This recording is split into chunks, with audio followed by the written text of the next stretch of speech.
During the early days of the World Cup in Qatar, it was rumored that the Qatari government would, for the sake of friendship, arrest and extradite Dr. Zakir Naik to India to face criminal charges bordering on money laundering and instigation of terrorism. At the time, a spokesperson for the Indian government even made a public remark about it, expressing determination to have one of the finest living Islamic legends seized and returned to his home country to face a judicial system run by a corrupt system. Asia के साथ उनके extradition की बात उठाई है, कोशिश कर रहे हैं।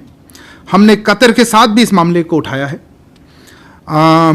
हम उनसे भारत में न्याय का सामना करने के लिए सभी आवश्यक However, all the overt and covert steps taken by the Indian government didn't materialize, as they were all rejected pretty quickly on the basis of non-interference. I made a well-researched video probing into what really transpired, and all I can say here is that the case looked more or less like a political witch hunt, and here is evidence of my conclusion. I studied carefully the content of the charges leveled against the Islamic scholar from the website of the International Police as Interpol, and they were completely lacking in evidence. Even the Interpol themselves acknowledged that if not for the lack of strong evidence linking Dr. Zakir Naik directly to money laundering and terrorism, they would have long effected his arrest even in the very heart of Malaysia. Guys, even Interpol advocating panel, noted in one of its order that the fact that Dr. Zakir Naik raised money in his teaching and spent it is irrelevant and cannot amount to money laundering. And that's exactly the truth. However, Interpol provided very little detail about the whole case and left me with no option but to visit the website of the Counter-Terror Task Force Indian National Investigative Agency NIA. There I found nothing as well. Meanwhile, some section of the Indian media have continued with sensational headlines such as this one: Indian fugitive preacher Dr. Zakir Naik in Oman, New Delhi flags concerns with a byline which states the Indian government is in touch with Oman after reports of the Gulf nation hosted the controversial fugitive preacher Dr. Zakir Naik, but the likelihood of the extradition happening despite the strategic ties between India and Oman is frankly slim made. Other sensational headlines stated, quote, efforts on to extradite Dr. Zakir Naik from Oman to India. Another one wrote, India embassy in touch with agencies to detain and deport fugitive Islamist hate preacher Zakir Naik from Oman. Meanwhile, Dr. Zakir Naik is right at Oman spreading the message made.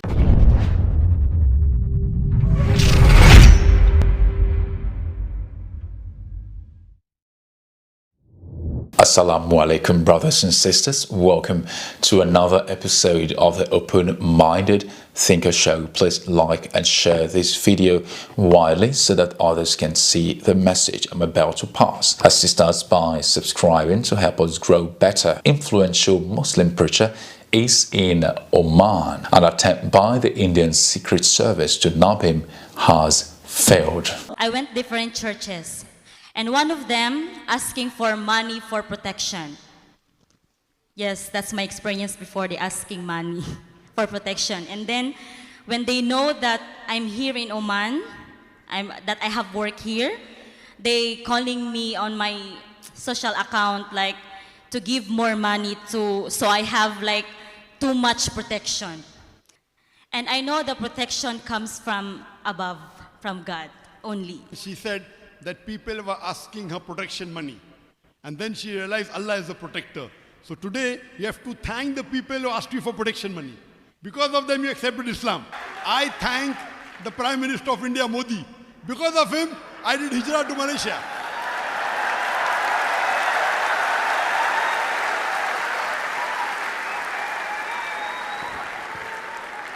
I am following the footsteps of the Prophet. I don't curse my Prime Minister Modi. I do dua, may Allah give him hidayah. There were news medias in India that Dr. Zakir Naik comes to Oman, he'll be arrested.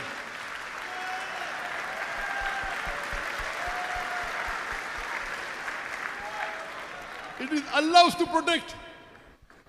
The most interesting part of the whole lecture was when Dr. Zakir Naik was bestowed with an award of excellence by the Omani government. I'd like to invite again Dr. Zakir Naik, please. Just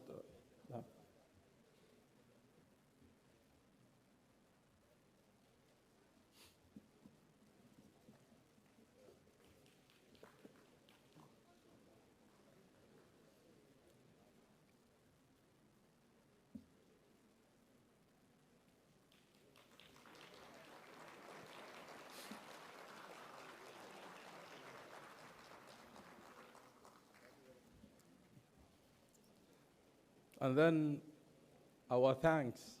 Jazakallahu khaira wa ahsanallahu ilayk.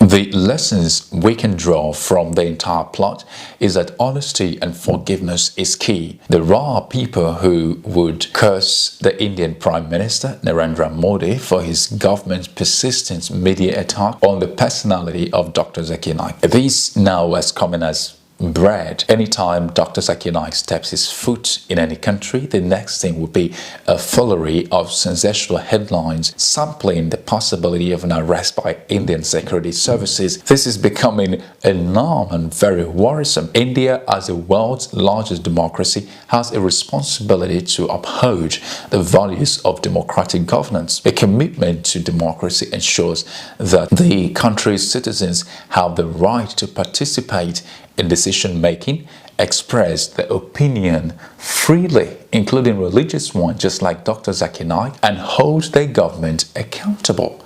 By following democratic rules all the time, India can safeguard its citizens' fundamental right and create a stable and prosperous society. Moreover, adherence to democratic principles also would strengthen India's standing in the international community. As a global leader, India must set an example for other nations by demonstrating a commitment to democratic values, part of which is stop harassing Dr. Zakir Naik, respect the rule of law, ensure free and fair election, and protecting individual rights.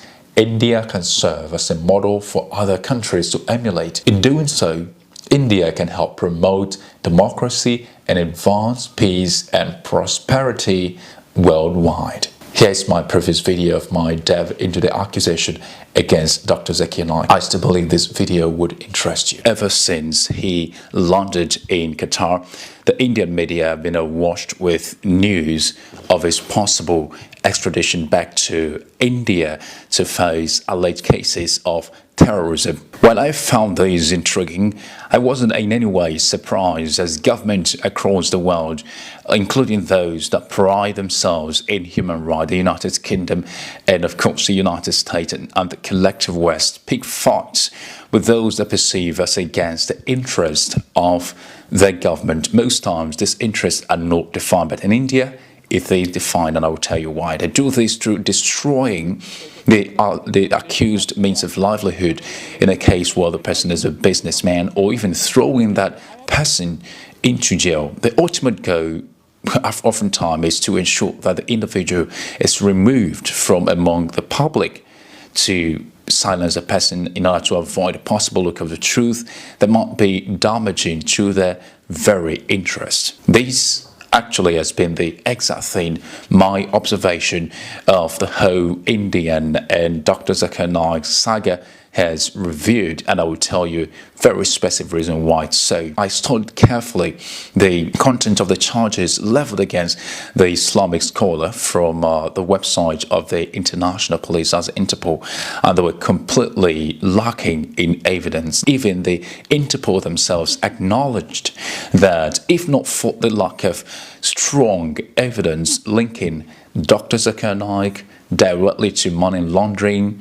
and terrorism, that would have long effected his arrest, even in the very heart of Malaysia. Guys, even Interpol adjudicating panel, noted in one of its order that the fact that Dr. Zakir Naik raised money in his teaching and spent it is irrelevant and cannot amount to money laundering. And that's exactly the truth. However, Interpol provided very little detail about the whole case and left me with no option but to visit the website of the Counter-Terror Task Force Indian National Investigative Agency, NIA. There I found nothing as well, but I got the inspiration to look up the integrity potentials of the agency and found something shocking me. The National Investigative Agency of India was empowered in the Constitution to carry out their activities without intense scrutiny.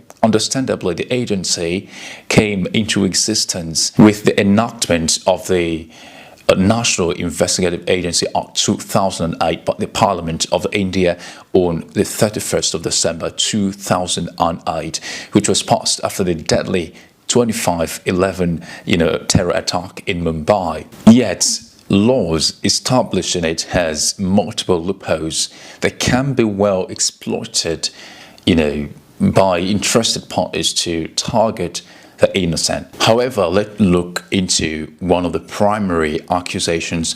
One of them is that he instigated hate and terrorism. What are the facts? Dr. Zakir Naik has never encouraged killing of innocent people. In virtually all his lectures, he had, made strong cases against the misunderstanding that has plagued the word jihad.